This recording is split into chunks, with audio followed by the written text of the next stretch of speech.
vizuri katika kumsindikiza.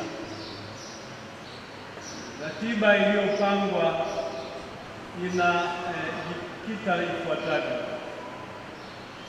siku ya Ijumaa tarehe 27 mwili utachukuliwa kutoka mochwari kule Lugalo na kuletwa St. Joseph kuanzia saa 3 asubuhi. Kuanzia hapo watu watakuwa wanasali na kutoa heshima za mwisho. Saa 7 ya siku hiyo tutakuwa na misa ya kumwombea marehemu, na watu wataendelea kusali na kutoa heshima za mwisho.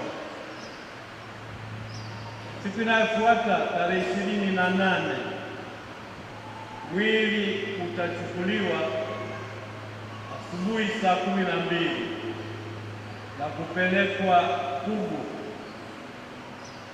Kule Pugu watu wataendelea kutoa heshima za mwisho na kusali, na majira ya saa 4 tutaadhimisha misa ya kumwombea na kumwaga.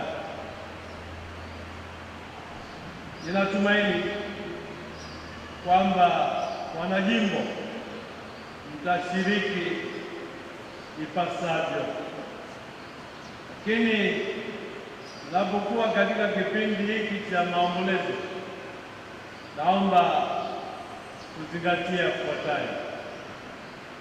Kwanza, tumshukuru Mungu kwa zawadi ya Kardinali Pengo ambaye ameliongoza jimbo kuu la Dar es Salaam kutoka mwaka wa 92 mpaka mwaka 2019.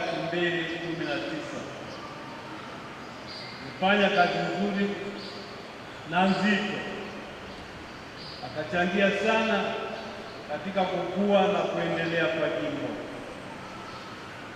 Jambo la pili, tuendelee kuliombea jimbo kusudi liweze kuhimili vishindo vya zama zetu, kubaki imara kama taifa la Mungu.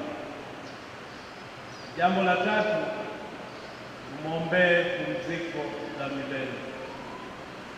Raha milele umpe Bwana, astarehe kwa amani. Raha milele umpe Bwana,